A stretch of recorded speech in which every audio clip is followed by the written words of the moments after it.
Alright, so today we need to cover various types of selection techniques, and we're going to start getting into compositing images, which is basically taking elements from one image in Photoshop to another image. And there's lots of ways that we can do that and lots of methods that we can use to select. And the thing that we're going to explore today, or the things really, are your basic selection tools. Each one has an advantage and a disadvantage, and we'll sort of get into that as we go.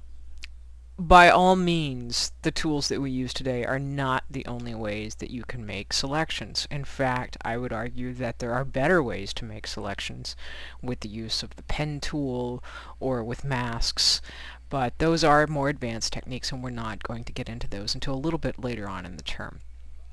So for today, what we're going to do is explore the selection techniques, and I'm going to show you how to transform objects, how to put objects from one file into another, and then we'll talk a little bit about smart objects.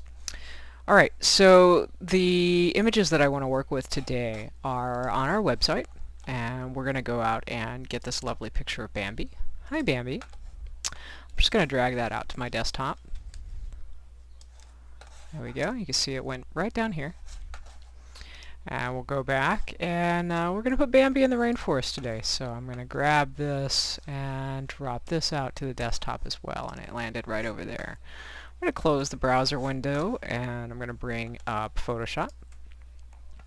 And I'm going to open up Bambi. So I'm going to force Bambi to open up Photoshop just by dragging it in the icon, and there we go.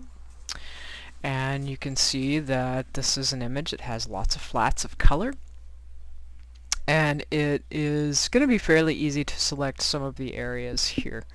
So what I'm basically going to end up doing today is moving Bambi over to the rainforest, and you can go along with me if you wish. You can take Thumper if you wish. It's kind of up to you. But what I want to do is show you our various selection tools, and they're right over here in the corner. Right, so what we have is a marquee tool.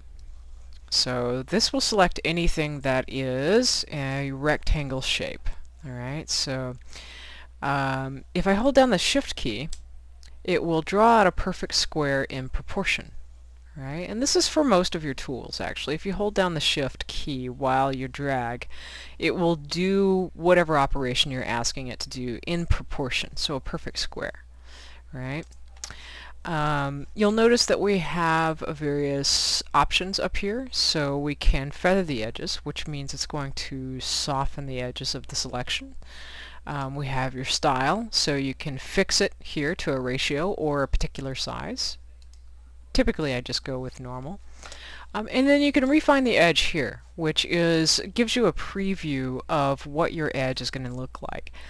Now, with a lot of selection work, when you're working with these specific tools, one of the biggest problems that I run across in Photoshop is that when people make selections and then paste them onto other images, they look kind of cut and pasted. They have this sort of collage-y feel to them.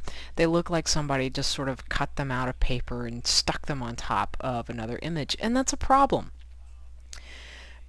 One of the ways to get around that is to address smoothing and feathering and really just kind of trying to soften the edges to make that hard, sharp edge not as noticeable whenever you're looking at the final image. So you can take a look here. And what feathering is doing is kind of softening the images around the pixels around this image here.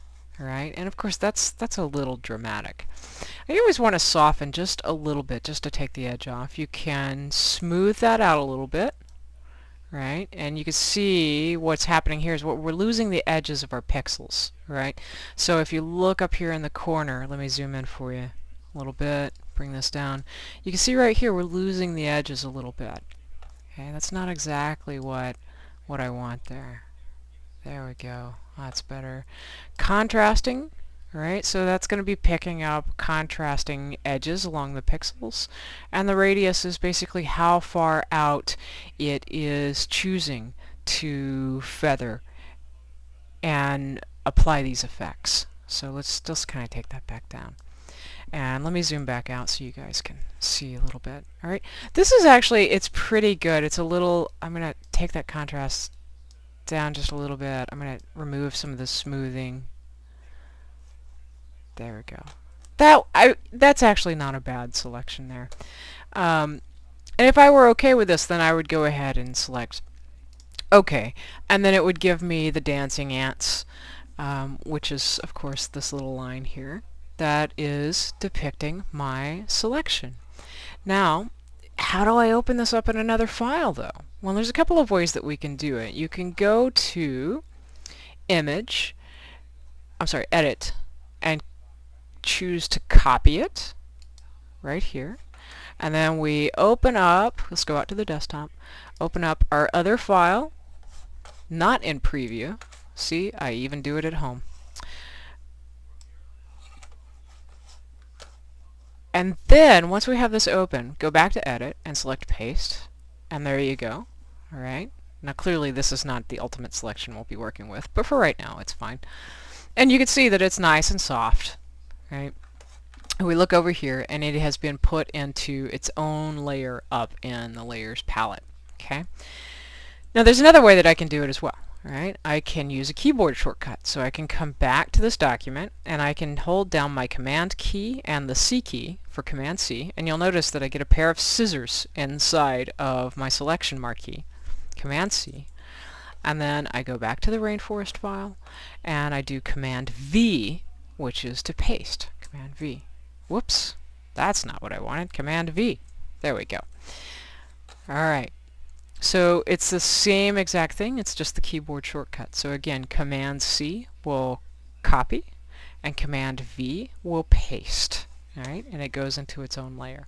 There's another way you can do it as well. It's, of course, the lovely thing about Photoshop is that there are 10,000 different ways to do the exact same thing. So I'm actually going to bust these windows out. So I'm going to grab this tab and move it out separately. This is a way that I like to work, and it's also a way that drives a lot of people batty, but I'm going to show it to you anyways, just so you can see how it functions. So I can literally just drag this selection over to my other image. If I have something selected and I go and I grab this tool right here, it's the Move tool, then you'll notice I get that exact same image inside of my marquee, which is to say I get the scissors. Now if I move it within my document, you see what happens. It cuts out where I've selected and it moves it. That's not quite what I want. What I want to do is actually move it to the other document. So I'm going to hold it down with the mouse and I'm going to drag it over to this other image and I'm just going to let go. Right? And there it is. And you see here that it stayed intact. Right? So that is the basics of the marquee tool. And in the next exercise, we're going to be getting into the lasso tool. By the way, underneath your marquee tool, you have the elliptical and the single row and the single column. Honestly, I never use these latter two.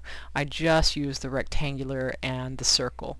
The circle, of course, functions the exact same way as the elliptical, except that, as the square tool, except that it's a circle and not a square. Okay?